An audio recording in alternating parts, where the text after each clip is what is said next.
Hi guys, welcome back to my channel. Please leave a like and subscribe because it really helps.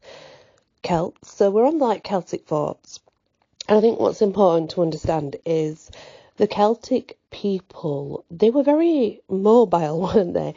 So their forts were not designed as elaborate as the Romans would have been because they moved about a lot.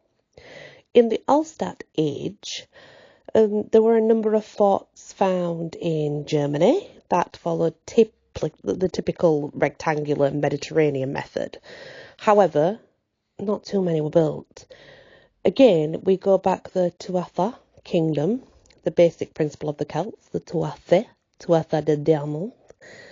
They did not have a large population. There was no extremely large population centres. They were a rural society. Now, there's evidence that shows the Celts migrated west into the Urnfield people's territory, and they took on their style of fort building, plus added a few of their own features. A Celtic fortress was a wooden palisade, circular in shape. Most were small and seemed to have an average area in the space of not more than maybe 4,200 square feet. That's rough. Please don't take that as fact. Again, this reflects their tribal mentality. It comes as no surprise that it was very easy for the Romans, and later the Normans, to burn them down with the use of archers or catapults. The reason for this type of design is for the Celts, weaponry consisted of spears, swords and shields. They didn't have archers in the military.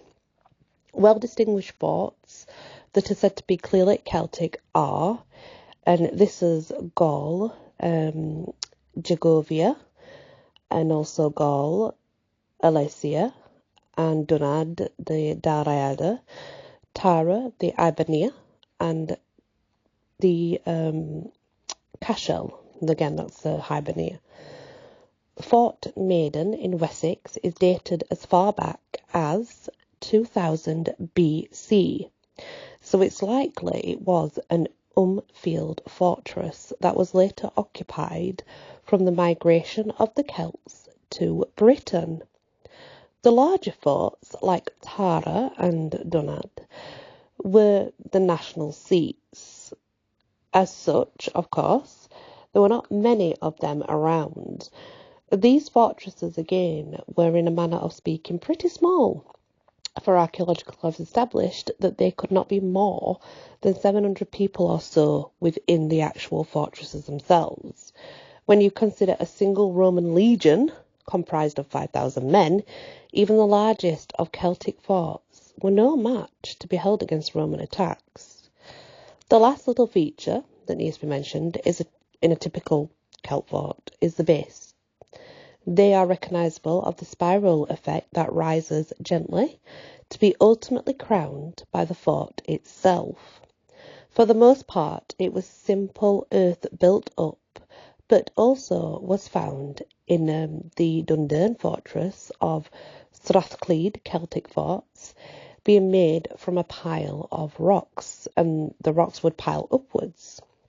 These rocks were held in place with a lace-like effect with logs, and even on one side of a cliff, the design was such that it would still hold. It's pretty amazing designery, that, isn't it?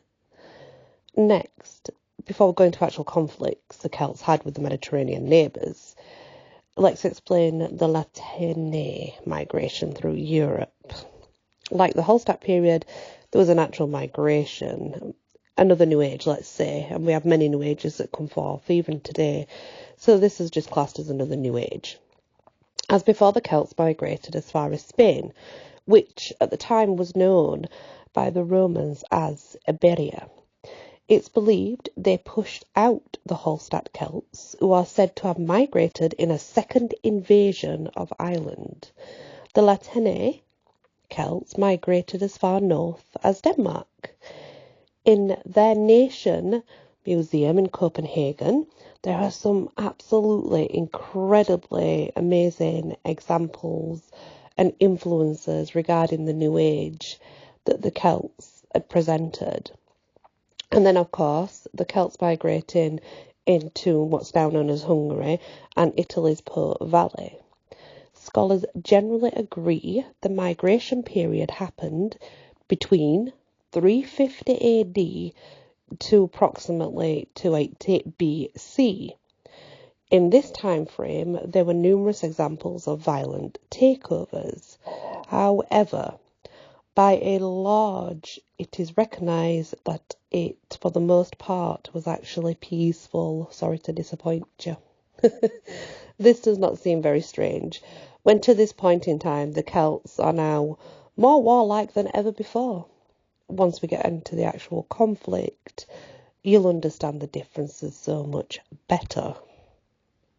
In the next part, we're going to go into the Celtic language. And yeah, it's going to take some time to get to the battles as such, but the reason being is if you want to know about them, then don't you need to know everything? And when we're going to the language, I'll try and give you the best interpretation that I can, but don't hold it against me, okay? I might come out with words that I've never even known myself. Thank you for listening. I truly appreciate it. And many blessings.